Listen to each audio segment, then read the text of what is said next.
سے پاک ہے، سلامت تم سے میرا دین و ایمان ہو سے پاک۔ میں تیرا ادنا بھکاری، تو میرا سلطان ہے۔ میں تیرا ادنا بھکاری، تو میرا سلطان ہے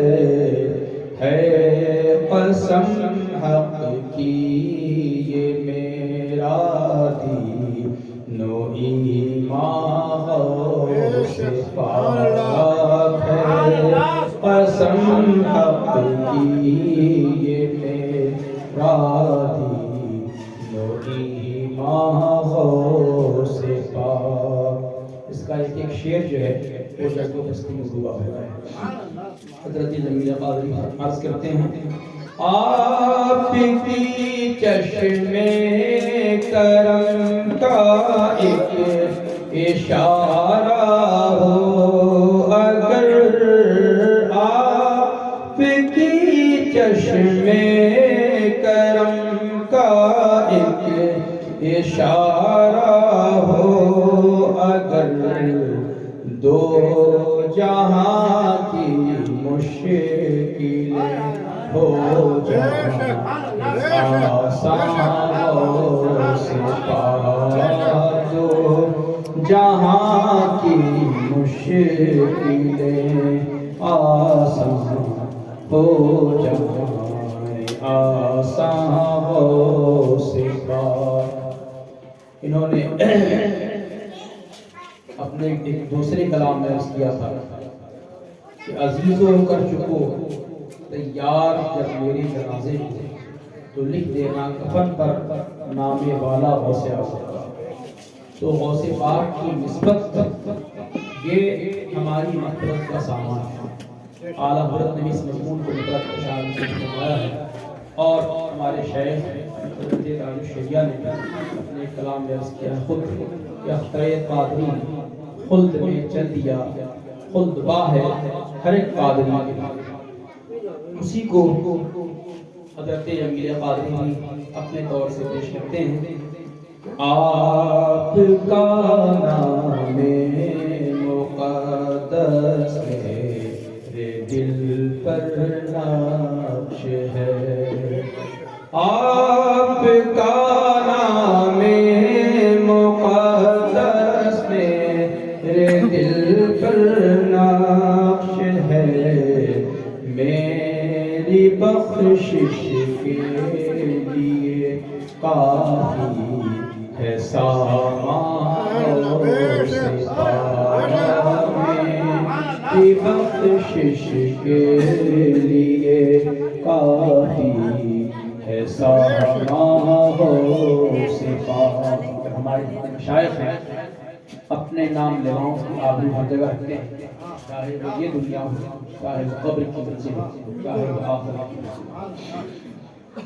اسی عقیدہ اہل سنت کو حضرت جمیل قادری پیش کرتے ہیں کہ لاج والے سنیوں کی لاج تیرے ہاتھ ہے، لاج والے سنیوں کی لاج تیرے ہاتھ ہے، قادری منزل کے دولہا شاہ جیلان ہو سے پاک، قادری منزل کے دولہا شاہ جیلان ہو سے پاک۔ درود پاک اللہم صلی علی سیدنا محمد وعلی آلہ وصحبہ کریمہ بارک وسلم۔ حضرات، سرکار غوث اعظم کی شان، ان کی عظمت، ان کا مرتبہ ہم کیا بیان کر سکتے ہیں۔ ان کی مدحت میں تو فرشتے رب انسان ہیں۔ اور آپ کا قبضہ صرف انسانوں پر نہیں ہے بلکہ جنات پر بھی ہے۔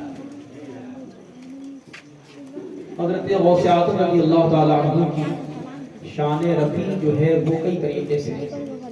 تفصیلی گفتگو آپ سید صاحب سے سماعت فرمائیں گے۔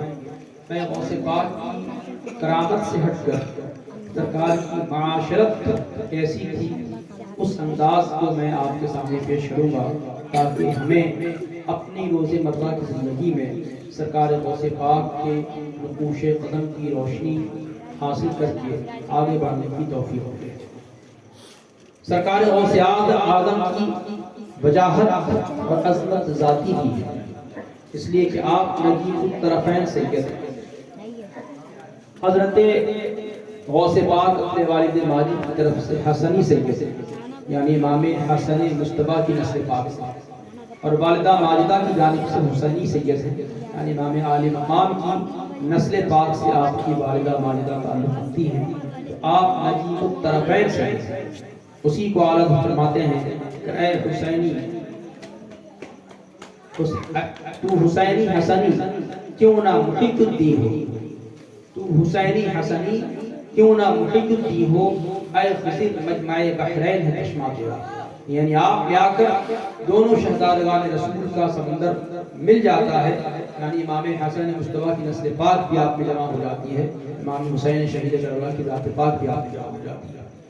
ایک تو آپ کی سب سے بڑی وجاہت کرامت عظمت یہ ہے کہ آپ خاندان رسول سے ہیں اور ایسے ہیں کہ آپ نجیب الطرفین ہیں، آپ کے اندر دونوں شہزادگان رسول کی خصوصیات اور کرامات آپ کے اندر جمع ہیں۔ اور دوسری جو آپ کی خوبی ہے وہ کسبی ہے کہ آپ نے اپنی زندگی کا ہر لمحہ اللہ اس کے رسول کی رضا کی خاطر صرف کیا، اور آپ نے علم دین پہلے حاصل کیا اور جب تک اس دنیا میں رہے علم دین کی اشاعت فرماتے رہے، زبان سے بھی، قلم سے بھی، درسگاہ سے بھی اور خانقاہ سے بھی۔ اور تیسری آپ کی جو فضیلت ہے وہ ہے وحدی خالص، اللہ تعالیٰ نے آپ کو منصب غوثیت کبریٰ عطا فرمایا کہ حضرات ائمہ اہل بیت کے بعد منصب غوثیت جب آپ کے سپرد ہوا تو پھر قیامت تک حضرت امام مہدی سے آنے سے پہلے تک آپ کے ذمہ ہی یہ منصب غوثیت کبریٰ رہے گا۔ آپ سے بڑا کوئی غوث نہ ہوا ہے نہ ہوگا۔ یہ عظیم شان مرتبہ کہ اللہ تعالیٰ کی بارگاہ سے آپ کو خاص طریقے سے عطا ہے۔ حضرت غوث پاک کی عظمت یہ تو آپ کی ذاتی اور عطائی اور کسبی ہوئی۔ عام طور سے سمجھا جاتا ہے کہ درویش کو علم سے کیا سروکار، وہ تو حق حقوق کی محفلیں سجاتا ہے اور اپنے اوپر صرف گدڑی ڈالے رہتا ہے، لیکن ایسی بات نہیں ہے۔ اللہ کے جو محبوب بندے ہوتے ہیں وہ اللہ کے دین کے علم سے مکمل طور سے آراستہ ہوتے ہیں، چاہے وہ علم انہوں نے درسگاہ میں حاصل کیا ہو یا اللہ تعالیٰ نے اپنے فضل و کرم سے ان کے سینے میں وہ علم اتار دیا، لیکن سرکار غوث پاک نے اپنے اساتذہ کرام کے سامنے جانب طلب مستحق کیا اور وہاں سے آپ نے علم کی موتی آپ نے سمجھا۔ آپ نے پوری زندگی شریعت پر اپنے آپ کو گامزن رکھا اور شریعت کی تدبیر اشاعت کے لیے اپنے آپ کو وقف رکھا۔ آج کل کے جو نادان پیر یہ کہتے ہیں کہ ہم طریقت والے ہیں، شریعت سے ہمیں کوئی سروکار نہیں ہے یا ہم پر شریعت نافذ نہیں ہے معاذ اللہ، تو وہ حضرت غوث پاک کی بارگاہ میں آئیں، انہیں صحیح طور سے سبق ملے گا کہ بغیر شریعت کے طریقت مردود ہے۔ سرکار فرماتے ہیں کہ اصل میں شریعت یہ روح اسلام ہے اور طریقت جو ہے اسی پر پورے طور سے باطنی طور سے عمل کرنے کا نام ہے، اور بغیر شریعت کے جو طریقت ہوگی اس کا اسلام سے کوئی تعلق نہیں ہوگا۔ تو یہ جو پیغام ہے سرکار غوث پاک کا، یہ علمی اور عملی طور سے آپ نے دنیا کے سامنے پیش فرمایا، اور آپ کی عظمت ایسی ہے، آپ کے دست مبارک پر لاکھ لوگ اپنے گناہوں سے توبہ کر کے اللہ کے راستے پہ انہوں نے قدم بڑھائے اور اللہ کو حاصل کرنے کی کوشش کی۔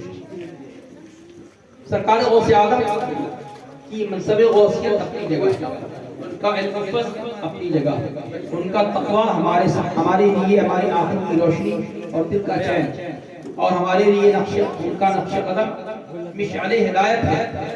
لیکن آپ نے جو اپنی نجی زندگی گزاری ہے وہ ہمارے لیے بہر دور قابل قدر ہے، ہر طریقے سے قابل عمل ہے، کیونکہ ہم منصب غوثیت کو نہیں پہنچ سکتے۔ تو اللہ نے آپ کو علم راسخ عطا فرمایا تھا، ان کی تہ تک رسائی حاصل نہیں کر سکتے، وہ خداداد چیز تھی۔ ہم ان کی طرح سعادت حاصل نہیں کر سکتے کیونکہ وہ ان کی وراثت تھی، لیکن ہم ان کے نقش قدم کو اپنا سکتے ہیں۔ انہوں نے جو شب و روز گزارے ہیں اپنے اہل عیال کے ساتھ، اپنے احباب کے ساتھ، اپنے مریدی کے درمیان، اپنے مشائخ کے درمیان، اپنے معاصرین کے درمیان جیسی زندگی انہوں نے گزاری ہے اور جس طریقے سے دنیا سے بے تعلق ہو کر اپنے شب و روز گزارے ہیں وہ ہمارے لیے بشر ہدایت ہے۔ میں انہیں میں سے صرف 3 گوشے آپ کے سامنے پیش کرتا ہوں۔ انسان کی زندگی کے 3 پہلو ایسا ہے، اس کو دیکھا جائے کہ اپنی بیوی بچوں کے درمیان کیسا ہے، اور انسان کا ایک رخ ہوتا ہے اللہ کے درمیان، اپنے ہم مذہب کے درمیان، اپنے ہم وطن کے درمیان اس کا رویہ کیا ہے، اس کا طرز سلوک کیا ہے، اور تیسری چیز ہوتی ہے کہ وہ اپنے خادموں کے درمیان کیسا ہے۔ آدمی اپنے گھر میں اپنے کو لیے رکھتا ہے کہ بیوی ہے، اس سے اگر دشمنی کریں گے تو ہمیں اس کا خمیازہ بھگتنا پڑے گا۔ بچے ہیں، اگر ہم سے بے سلوکی سے پیش آئیں گے تو کل ہمارے کام نہیں آئیں گے۔ لیکن خادم ایسا ہوتا ہے جو بندہ بیدام ہوتا ہے، وہ خرید ہوتا ہے، آپ اس کا پیمنٹ کرتے ہیں تو آپ سوچتے ہیں کہ ہم نے اس کی جسم و جان پر قبضہ کر دیا، ہم جیسے چاہیں اس سے پیش آئیں۔ اور عام طور سے ہمارا رویہ یہی ہوتا ہے کہ اپنے خدام کے ساتھ، اپنے نوکروں کے ساتھ ہمارا سلوک اچھا نہیں ہوتا، لیکن اللہ کے رسول صلی اللہ علیہ وسلم سے لے کر غوث پاک تک اور غوث پاک کے جتنے چہندے غلام ہیں تمام کی بارگاہوں میں آپ جائیں گے، ان کی حالت طیبہ کا مطالعہ کریں گے تو آپ کو اس بات کا کھلا اور واضح ثبوت ملے گا کہ یہ حضرات صرف اپنوں کے لیے نہیں بلکہ اپنے خدام کے لیے بھی ویسے شفیق تھے جیسے بیٹے کے لیے شفیق باپ ہوتے ہیں، ایک بہن کے لیے شفیق بھائی ہوتے ہیں، ایک بیوی کے لیے شفیق شوہر ہوتے ہیں، ویسے ہی وہ ان افراد کے لیے بھی جو ان کے خدام ہوتے ہیں، جن کا وہ پیمنٹ کرتے ہیں، جو ان کے در خرید ہوتے ہیں، ان کے لیے بھی ویسے شفیق ہوتے ہیں جیسے وہ اپنے گھر والوں کے درمیان۔ حضرت انس بن مالک رضی اللہ تعالی، حضرت مالک بن انس رضی اللہ تعالی عنہ فرماتے ہیں کہ یہ حضور کے خادم تھے، حضرت انس بن مالک۔ آپ 10 سال تک سرکار کی خدمت میں رہے اور آپ کا بیان ہے حدیث پاک کی کتابوں میں، آپ کا بیان موجود ہے کہ 10 سال تک کبھی سرکار نے ہمیں ہلکی سی ڈانٹ نہیں دی۔ 10 سال کا عرصہ بہت ہوتا ہے ایک خادم سے نبوت ہو سکتی ہے، لیکن سرکار کا طرز عمل اپنے خدام کے ساتھ کیسا تھا، یہی وجہ تھی جہاں سرکار کے ہم کلمہ خواں ہیں، ان کے کلمہ گو ہیں، ان کے امتی ہیں، وہیں ان کا جو طرز عمل تھا ایسا تھا کہ جو ان کو دیکھ لیتا تھا ان کی بارگاہ قدس میں چند لمحے گزار لیا کرتا تھا، وہ ان کا اپنا ہو جاتا تھا۔ اور یہی طرز عمل اور یہی فضا آپ کو ان کے سچے غلاموں کے درمیان بھی ملے گی۔ آج جو اللہ کے نئے بندے موجود ہیں ان کی بارگاہ میں آپ حاضر ہوں گے تو چند لمحے آپ بیٹھیں گے تو ایسا محسوس ہوگا کہ آپ اجنبی نہیں ہیں بلکہ اپنے کے درمیان تشریف رکھتے ہیں۔ حضرت غوث پاک کا ایک واقعہ آپ کے سامنے رکھ سکتا ہوں کہ ایک مرتبہ آپ کی خادمہ جو پہلے کنیز ہوتی تھی، اس کو لوڈی کہا کرتے تھے، جس کو آدمی خرید کیا کرتا تھا۔ پہلے چونکہ انسانوں کی خرید و فروخت ہوتی تھی، اسلام اس نظام کو ختم کرنے کی تشریف لائے، آہستہ آہستہ یہ نظام ختم ہوتا چلا گیا، اب تو تصور نہیں، لیکن اس زمانے میں تھا۔ تو آپ کی خادمہ تھی تو وہ آپ کے لیے شیشہ لے کر جس پہ آپ شانہ کرتے تھے، کنگھا کرتے تھے، اور وہ شیشہ جو تھا وہ چین کا بنایا ہوا تھا، یعنی چین سے امپورٹڈ تھا، لایا گیا۔ سوچیے کتنا قیمتی ہوگا کہ وہ شیشہ چین سے چلا اور بغداد پہنچا، اور بغداد پہنچ کر کے سرکار غوث اعظم کی نظر ہوا، آپ نے خریدا یا کسی خادم نے آپ کے سامنے پیش کیا، وہ آپ کے سامنے لے کر کے آئے۔ اتفاق کی بات ہے، انسان ہے، اس سے خطا ہوتی ہے، کنیز کا قدم تھوڑا سا پھسلا اور وہ ان کے ہاتھ سے شیشہ گر گیا. یہ لفظہ برندہ کہ میں کنیز میں تو قریب سرکار کی, اب میرا کیا ہوگا؟ یہ میرے ہاتھ سے شیشہ ٹوٹ گیا, بڑا قیمتی شیشہ تھا, ابھی حضرت کو پورا کرنا تھا, ابھی حضرت کو خط بنانا تھا, اب میں کیا جواب دوں؟ تو اس وقت کی جو خادمائیں بھی ہوتی ہیں وہ بہت بڑی تھی. اس نے نظر میں نظر میں عرض کی, از قضا آئی نئے چینی شکست. اس نے ایک مسئلے میں عرض کیا حضرت سے کہ سرکار یہ اللہ کا فیصلہ تھا قضاء الہی سے, وہ چینی آئینہ ہم سے ٹوٹ کر گر گیا. تو سرکار غوث اعظم نے اس کا جواب بھی مسکراتے ہوئے مصرے میں فرمایا کہ خوب شد آئینہ خودبینی شکست, خوب شد سامان خودبینی شکست.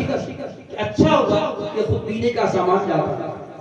آپ نے کچھ نہیں فرمایا بلکہ مسکرا کر کے اس کو دیکھا اور فرمایا کہ جاؤ تم آزاد. تو یہ حسن سلوک سرکار غوث پاک کی زندگی کا وہ روشن ورق ہے جو ہمارے لیے نمونہ عمل ہے. ہمیں بھی اپنے ماتحتوں کے ساتھ بزنس مین ہے, ہمارے گھر میں خادمائیں رہتی ہیں, خادم رہتے ہیں اور ہماری دکانوں میں کام کرنے والے رہتے ہیں, ہم انہیں جھلکتے رہتے ہیں. ہمیں چاہیے کہ ہم ان کی جسم و جان پر ہی حکومت نہ کریں بلکہ ان کے دلوں پر قبضہ جمانے کی کوشش کریں. اور اس کا صرف ایک طریقہ ہے کہ آپ اپنے اخلاق کو بلند کر لیں. انسان ہے, اس سے غلطی ہو سکتی ہے, اب وہ درگزر سے کام لے کر سرکار غوث اعظم کے نقش قدم کو اپناتے ہوئے آپ ان سے بھی ویسے ہی پیش آئے جیسے آپ اپنے عزیزوں کے ساتھ پیش آئے. یہ آپ کا اپنے خادموں کے ساتھ سلوک ہوا. عام طور سے ہوتا یہ ہے کہ جو شخص مرجع انام ہوتا ہے, میں صرف 3 بات پیش کروں گا, ایک بات پیش ہو چکی, دوسری بات پیش کر سکتا ہوں. عام طور سے جو شخص مرجع انام ہوتا ہے یعنی لوگوں کا اس پر ہجوم ہوتا ہے, تو وہ چاہتا یہ ہے, عام طور سے انسانی فطرت ہے کہ ہم اس کے کام آئیں جو ہمارے کام آئے سامنے, یہ جس میں ہمارا بھی فائدہ ہے. اور غریبوں کو منہ لگاتا ہے. مالداروں کی بڑی کچھ ہوتی ہے, اگر کوئی آپ کا دوست مالدار ہے, اس کے پاس کار ہے, ٹو ویلر اچھی سی ہے, اچھا کاروبار ہے, تو آپ بڑے چاؤ سے اس کو مدد کرتے ہیں, آتے ہیں اگر وہ آپ کے پاس, آپ بہت بڑھ کر کے استقبال کرتے ہیں. لیکن اگر آپ کے خاندان کا کوئی شخص غریب ہے, آپ اس کو خاطر میں نہیں لاتے, یا تو آپ سرے سے پوچھتے نہیں ہیں, یا پھر اگر بلاتے بھی ہیں تو جس سلوک کا, جس حسن سلوک کا, جس اخلاق کا وہ مستحق ہوتا ہے, آپ اسے نہیں پیش کرتے. لیکن غوث اعظم کی شان دیکھیے آپ. ایک مرتبہ سرکار غوث پاک بغداد کے مضافات میں اپنے مریدوں کے ہاں تشریف لے گئے. اب وہاں پہ آپ کے چاہنے والے, ماننے والے ایک سے ایک سرمایہ دار عمرائے وقت تھے, بڑے بڑے علماء تھے, جن کی کوٹھیاں ہوتی تھیں, محل ہوتے تھے. تو سرکار نے سے عرض کیا کہ حضور ہمارے یہاں قائم فرمائے, تو اس نے کہا ہمارے یہاں قائم فرمائے. سرکار نے سب کی عرضی کو قرار دیا اور حکم فرمایا کہ یہاں پہ تلاش کرو سب سے غریب انسان کا گھر کون سا ہے, سب سے غریب. تو لوگوں نے کہا کہ ایک بوڑھی یہاں پہ بیوہ ہے, وہ آبادی سے تھوڑی دور رہتی ہے, نہایت ہی غریب ہے, اس کا کوئی آسان حال نہیں ہے, اس کی ایک چھوٹی سی کٹیا ہے. سرکار نے کہا کہ میں وہی ٹھہروں. تو سرکار نے فرمایا کہ میں وہی ٹھہروں. سرکار یہ حکم کے سامنے کس کی مجال, خیر حضرت کا قیام وہاں پہ ہوا. اب جہاں پہ شمع ہوتی ہے وہاں پروانے آتے ہیں. سرکار اگر محل میں قیام فرماتے تو آپ کے چاہنے والے وہاں حاضر ہوتے. سرکار ایک بڑی غریب کٹیا کے قیام فرما ہے تو چاہنے والے وہاں حاضر ہو رہے ہیں. ایک ہجوم تھا چاہنے والوں کا, ماننے والوں کا, آنے والوں کا. آپ کے متقدین بھی تھے, آپ کے مریدین بھی تھے, آپ کے چاہنے والے بھی تھے, علماء بھی تھے, ائمہ بھی تھے, موسیٰ بھی تھے, سب تھے, اصحاب حکومت بھی تھے. سب آئے اپنے اپنے طور سے جو طریقہ تھا اپنے شیخ کی بارگاہ میں نظر پیش کرنے کا. کسی نے چاندی کے سکے پیش کیے نظر میں, کسی نے سونے کے سکے پیش کیے, کسی نے خیرات پیش کی, کسی نے جوڑا پیش کیا. جو غرض جو بھی آیا وہ نظر پیش کرتا چلا گیا, یہاں تک کہ بوڑھی کی وہ کٹیا بھر گئی نذرانوں سے. سرکار نے وہاں قیام فرمایا, سب کے لیے دعائیں خیر فرمائی, اور اس کے بعد آپ جب چلے تو وہ سارے نذرانے, وہ ساری دولت, وہ ساری نعمتیں, وہ سارے سکے اس بوڑھی کے نزدیک, اور راتوں رات وہ بوڑھی غریب عورت مالدار ہوگی۔ سبحان اللہ۔ تو یہ طرز عمل ہمارے بزرگوں کا ہے کہ ہم صرف مالداروں کی صرف توجہ نہ کریں، مال بھی اللہ کی عظیم نعمت ہے اگر وہ حلال ذریعے سے حاصل ہو، بلا شبہ اس میں کوئی شبہ نہیں، اللہ کی نعمت ہے، وہ رزاق حقیقی، اس نے آپ کے لیے اپنے رزق واسع اور برکت کی راہ اس نے مشاہدہ کیا، لیکن اس کے علاوہ حضرت حضرت کا قول ہے کہ مال ملنا یہ اللہ کی نعمت ہے، اور مال کو اللہ کی راہ میں خرچ کرنے کی توفیق ملنا یہ اس سے بڑی نعمت ہے۔ تو آپ اپنے بااثر حضرات سے بھی رابطہ رکھیں، وہ بھی آپ کے اپنے ہیں، آپ اصحاب سربت سے بھی رابطہ رکھیں، وہ بھی آپ کے اپنے ہیں، ان سے آپ دین کا کام لیں، ان کو ترغیب دیں کہ وہ اپنے مال کو اچھی راہ میں خرچ کریں، ادھر ادھر نہ خرچ کریں، لیکن وہیں پر آپ اپنے غریب جو احباب ہیں، رفقا ہیں، آپ کے متعلقین ہیں، رشتہ دار ہیں، وہ بھی آپ کے توجہ کے خاص مستحق ہیں، کیونکہ مالدار کا کام تو مال سے چل جاتا ہے، وہ غریب وہ آپ کی محبتوں کے سہارے اس کے نیا پانے، تو اگر آپ اس کی جانب توجہ نہ فرمائیں گے پھر کون کرے؟ سرکار غوث اعظم اس طرز عمل میں ہمیں درس دیتا ہے کہ ہم دنیا کمائیں، ضرور کمائیں، تاکہ آپ کا ہاتھ یا ہمارا ہاتھ کسی کے سامنے نہ پھیلے، لیکن اس کو اپنے احباب اور غریب احباب کی جانب بھی آپ توجہ کریں اور اس کو خرچ کرنے کی کوشش کریں۔ اب تیسری چیز کہ یہ سرکار غوث پاک کے وہ گوشے جو سماج سے متعلق ہے۔ اب آپ آئیے علم کی جانب، کیونکہ اس میں ہمارے نئی نسل کے بہت سے افراد ہیں، بچے ہیں، اسٹوڈنٹس ہیں، تو وہ دیکھیں کہ آپ صرف یا غوث المدد کہہ کے سرکار کا نام لیں، یہ بھی باعث سعادت ہے، لیکن آپ ان کے نقش قدم پر چلنے کی کوشش کریں۔ سرکار غوث اعظم رضی اللہ تعالیٰ عنہ نے اپنی زندگی کا ایک ایک لمحہ صحیح طور پر استعمال کرنا ہے۔ آپ نے جب طالب علمی کا دور تھا تو پتے کھانے گزارے،